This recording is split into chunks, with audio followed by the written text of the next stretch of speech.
Jamais sans la grâce, une dévotion matinale qui vous connecte à la pensée de Dieu et vous donne la provision du ciel au quotidien. Bonjour chers amis, chers internautes, nouvelle journée, nouvelle provision, bienvenue dans cette dernière dévotion de cette semaine. Que Dieu vous bénisse Père, nous te rendons toute la grâce parce que tu es l'alpha, tu es l'oméga, tu as commencé cette semaine avec nous et tu l'achèves. Tout comme tu commences encore aujourd'hui cette journée avec nous et tu ne seras jamais l'auteur d'une œuvre inachevée. Alors tu iras encore jusqu'au bout. C'est pourquoi nous partons en vainqueur pour vaincre dans cette journée. Esprit du Dieu vivant, merci de nous conduire pas à pas, de nous ouvrir les yeux, de nous donner du discernement au nom puissant de Jésus-Christ. Amen. Alors, chers amis, chers internautes, Actes chapitre 1, le verset 4. Comme il se trouvait avec eux, il leur recommanda de ne pas s'éloigner de Jérusalem, mais d'attendre ce que le Père avait promis, ce que je vous ai annoncé, leur dit-il. Amen.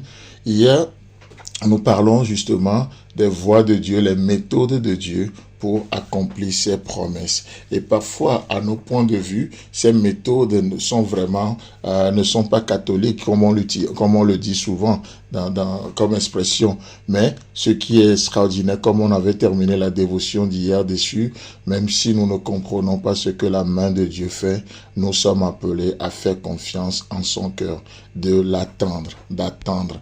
Alors, nous allons voir que tout ce que Dieu fait, c'est pour accomplir ce qu'il avait annoncé. Dans Matthieu chapitre 1, le verset 22 par exemple, concernant la naissance de Jésus. Vous savez, l'ange Gabriel va venir annoncer à Marie qu'elle va concevoir.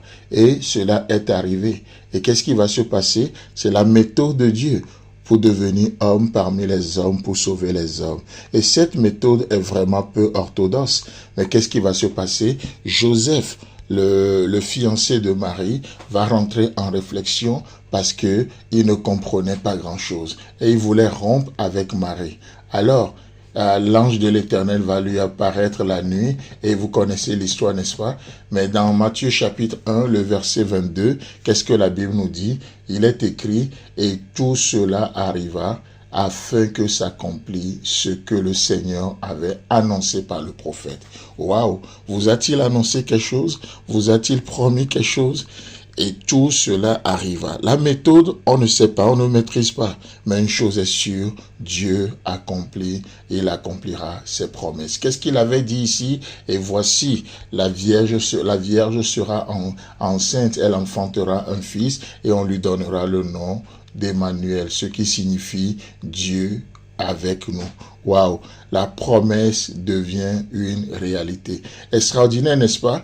Oh, mais nous n'apprécions pas toujours les méthodes, mais faisons vraiment attention de ne pas juger Dieu par rapport à ses méthodes, mais de le bénir juste devant tout ce qu'il accomplit dans nos vies. Amen. Un autre passage, toujours dans l'évangile selon Matthieu, le chapitre 2, le verset 15. Dans ce passage, il est dit, là nous voyons Jésus-Christ qui vient au baptême de Jean, et là Jésus va parler, il dit, Jésus lui répondit, laisse faire maintenant, car il est convenable que nous accomplissions ainsi tout ce qui est juste.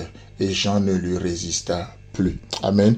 Oh, combien parfois nous savons qu'il y a des choses qui ont été dites, mais nous résistons devant les méthodes, devant les voies de Dieu. Devant je parlerai pas de technique, mais en tout cas des méthodes simplement, oui, de comment Dieu arrive à accomplir ces choses.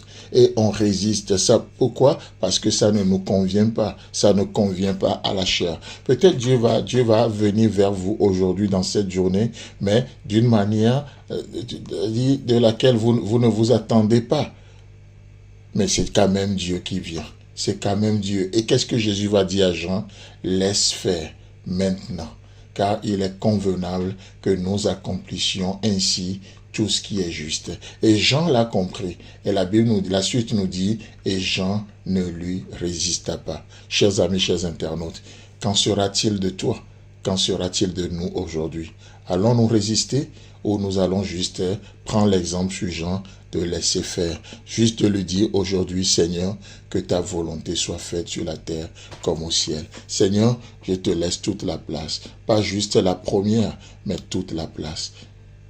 Merci Jésus. Chers amis, chers internautes, que Dieu vous bénisse et à la semaine prochaine. Si vous avez aimé cette émission, parlez-en à vos amis. Parlez-leur du message de la grâce et de ce qu'il fait dans vos vies. Pour un sujet de prière, une question ou pour devenir partenaire, contactez-nous au 00229 94 75 80 20. Que Dieu vous bénisse et à la prochaine.